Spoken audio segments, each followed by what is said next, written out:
मैं doctor Karamveer Singh, associate professor political science, BSR government arts college Alwar.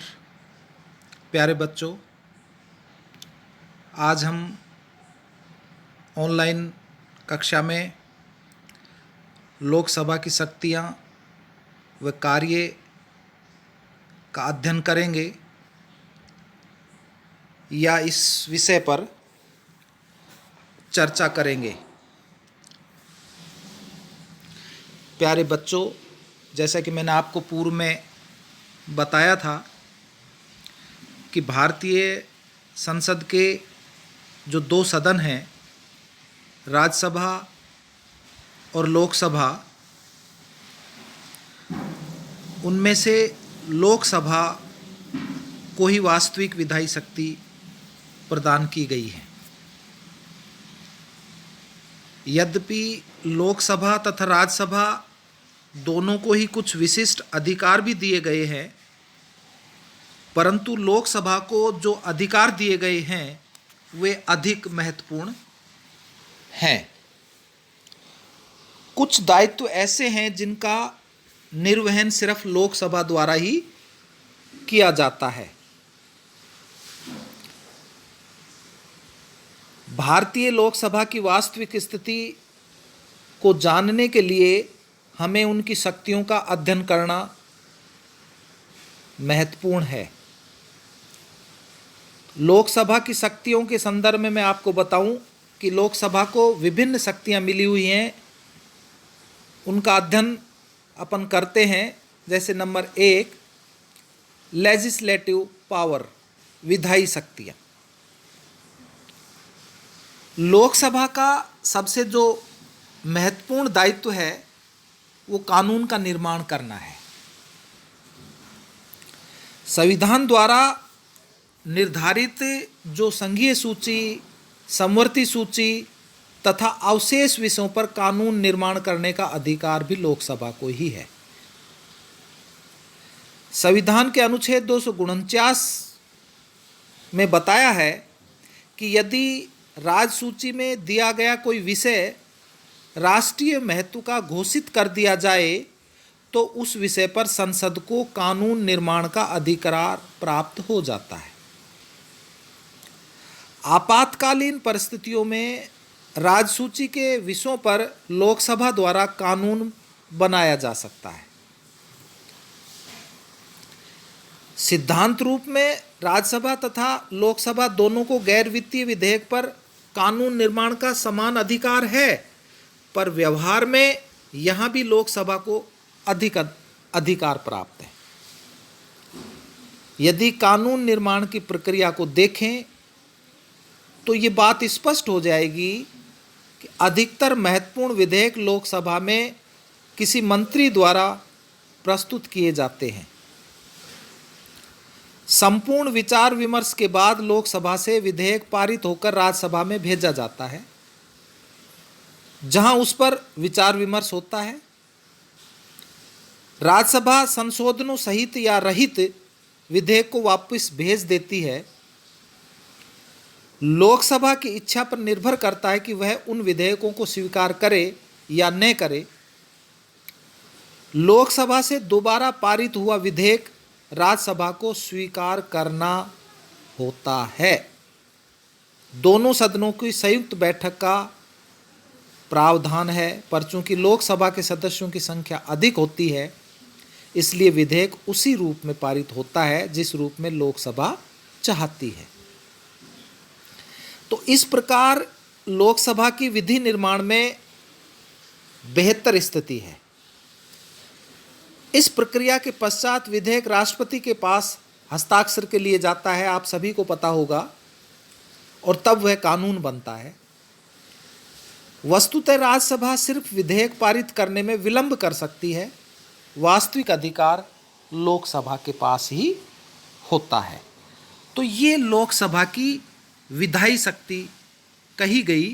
तो स्पष्ट रूप से, निष्कर्ष रूप से ये निकल कर आ गया कि विधायी शक्तियाँ के संदर्भ में लोकसभा ही राज्यसभा से अधिक शक्तिशाली सदन है। वित्तीय शक्तियाँ, फाइनेंशियल पावर। इसमें मैं आपको बताऊं कि संविधान के अनुच्छेद 109 में ये स्पष्ट है कि वित्त विधेयक लोकसभा में ही प्रस्तुत किए जाते हैं या किए जा सकते हैं। यद्यपि लोकसभा से पारित किया गया वित्त विधेयक राज्यसभा के विचारार्थ भेजा जाता है, लेकिन राज्यसभा के लिए आवश्यक है कि वह उसे संशोधन सहित या रहित 14 दिन में वापस भेज दे। यह लोकसभा की इच्छा पर निर्भर करता है कि वो दोनों सदनों और सुझावों को स्वीकार करे या न करे। राज्यसभा यदि 14 दिन के भीतर वित्त विधेयक लोकसभा को वापस नहीं करती है तो उसे दोनों सदनों से पारित समझा जाता है तथा राष्ट्रपति के हस्ताक्षर हेतु भेज दिया जाता है। तो इस प्रकार वित्त विधेयक न तो राज्यसभा में प्रस्तावित किया जा सकता है, न उसे अधिक समय तक रोका जा सकता है। यह लोकसभा का ही श्रेयस्कर स्थिति का प्रमाण है। बजट अथवा कर संबंधी प्रस्ताव भी लोकसभा में ही पेश किए जाते हैं। कोई विधेयक वित्त विधेयक है या नहीं, इसका निर्धारण भी लोकसभा अध्यक्ष के द्वारा ही किया जाता है।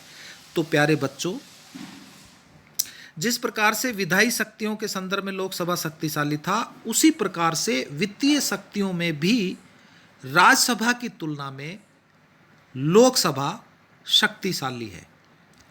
क्योंकि जैसा कि मैंने अभी आपको बताया कि वित्त विधेयक लोकसभा में ही प्रस्तुत किया जाता है और लोकसभा उसे राज्यसभा के पास भेजती है, तो राज्यसभा 14 दिन में उस विधेयक को वापस भेज देती है, और वो नहीं भेजती है तो वो स्वतः ही एक प्रकार से कानून का रूप ले लेता है। तो कहने के स्पष्ट क्या हुआ कि वित्त संदर्भ में राज्यसभा कोई भी विधेयक को 14 दिन तक अपने पास रख सकती है, या इसे यूं कहा जा सकता है कि 14 दिन का विलंब कर सकती है, और उसके पश्चात या तो उसको भेजे, अगर वो नहीं भेजती है तो स्वतः ही वो कानून का रूप ले लेती हैं। तो वित्त के संदर्भ में, फाइनेंशियल के संदर्भ में भी लोकसभा एक प्रकार से राज्यसभा से अधिक शक्तिशाली सदन है। नेक्स्ट, एग्जीक्यूटिव पावर्स के संदर्भ में आपको मैं बताऊं कि जो कार्यकारी शक्तियां हैं इसमें कि संसदीय प्रणाली में कार्यपालिका पर संसद को नियंत्रण का महत्वपूर्ण अधिकार प्राप्त है। इस क्षेत्र में भी लोकसभा को अधिक शक्तियां मिली हुई हैं। संविधान के अनुसार मंत्रिमंडल सामूहिक रूप से लोकसभा के प्रति उत्तरदायी होता है, आप सभी को पता है। मंत्रिमंडल उसी समय तक अपने पद पर रह सकता है जब तक उसे लोकसभा का विश्वास प्राप्त है। यद्यपि मंत्रिमंडल पर नियंत्रण के कुछ अधिकार लोकसभा और राज्यसभा दोनों को प्राप्त हैं। जैसे उदाहरण के रूप में मैं आपको बताऊं कि जैसे मंत्रियों से उनके विभागों के संबंध में प्रश्न व पूरक प्रश्न पूछना, काम रोको या स्थगन प्रस्ताव पेश करना, मंत्रियों द्वारा पेश किए गए विधेयकों को संशोधन या अस्वीकृत कर देना, बजट को संशोधन करना, सरकारी नीति पर टीका टिप्पणी करना इत्यादि। संविधान का पहला घंटा सामान्यतः दिन के 11 बजे से 12 बजे तक प्रश्नकाल माना जाता है, आप सभी को मालूम होना चाहिए, जिसमें सदस्य मंत्रियों से प्रश्न पूछते हैं। कई बार सदस्य प्रश्नकाल समाप्त होने के पश्चात अध्यक्ष की पूर्व अनुमति के बिना भी सार्वजनिक हित में प्रश्न पूछने लगते हैं। यह प्रक्रिया दिन के 12 बजे से 1 बजे के बीच होती है। अतः यह शून्यकाल या 0 आवर कहलाते हैं। लेकिन सरकार के विरुद्ध अविश्वास का प्रस्ताव लोकसभा में प्रस्तुत किया जाता है, और अविश्वास प्रकट करने के कई तरीके हैं, जैसे मंत्रियों के वेतन में कटौती करना, बजट के किसी मद में कटौती करना, गैर सरकारी विधेयक को पारित करना इत्यादि। कोई सरकार यदि लोकसभा का विश्वास प्राप्त नहीं करे तो उसे त्यागपत्र देना पड़ता है। 11वीं लोकसभा में अटल बिहारी वाजपेयी सरकार ने विश्वास मत पर मतदान के पूर्व ही त्यागपत्र दे दिया। इसके पूर्व मोरारजी देसाई का अपन उदाहरण दे सकते हैं, विश्वनाथ प्रताप सिंह का तथा चंद्रशेखर मंत्रिमंडलों को क्रमशः 1979, 90, 91 में लोकसभा में बहुमत प्राप्त न होने के कारण त्यागपत्र देना पड़ा था। 12वीं लोकसभा में भारतीय जनता पार्टी तथा सहयोगी दलों ने प्रारंभ में तो विश्वास मत में विजय प्राप्त की, पर बाद में सरकार द्वारा विश्वास मत रखे जाने पर एक मत से हार गई। फलतः सरकार को पदमुक्त होना पड़ा और लोकसभा भंग कर दी गई। इसके अतिरिक्त संघ लोक सेवा आयोग, महालेखा परीक्षक, वित्त आयोग, भाषा आयोग आदि के प्रतिवेदनों पर भी लोकसभा में ही विचार किया जाता है। तो ये एक प्रकार से एग्जीक्यूटिव पावर जो लोकसभा को मिली हुई है, इनके बारे में अपने चर्चा की।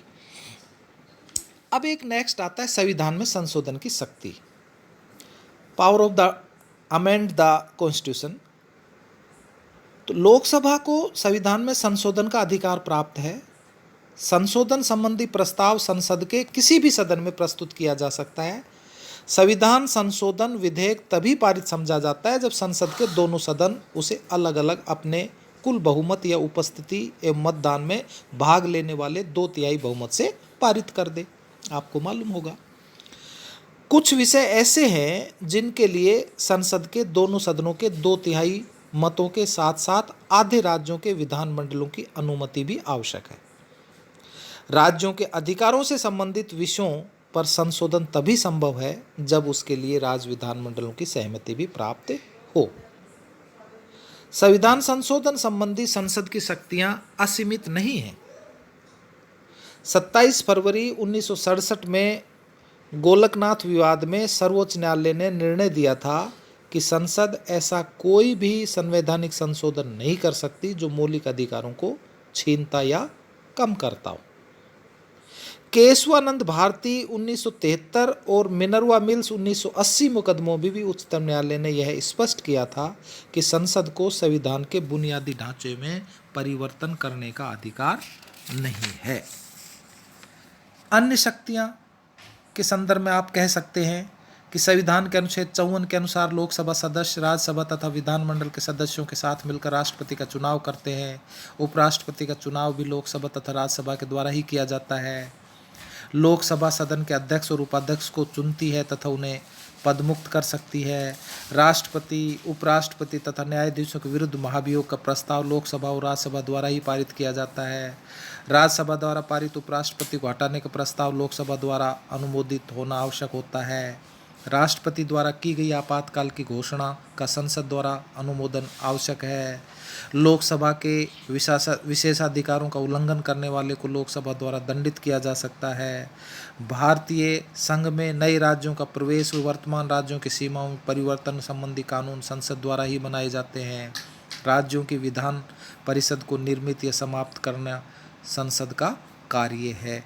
ये एक प्रकार से हमारे यहाँ लोकसभा की शक्तियाँ कही जा सकती हैं। नेक्स्ट अपन अध्ययन करेंगे भारतीय संसद में कानून निर्माण। धन्यवाद।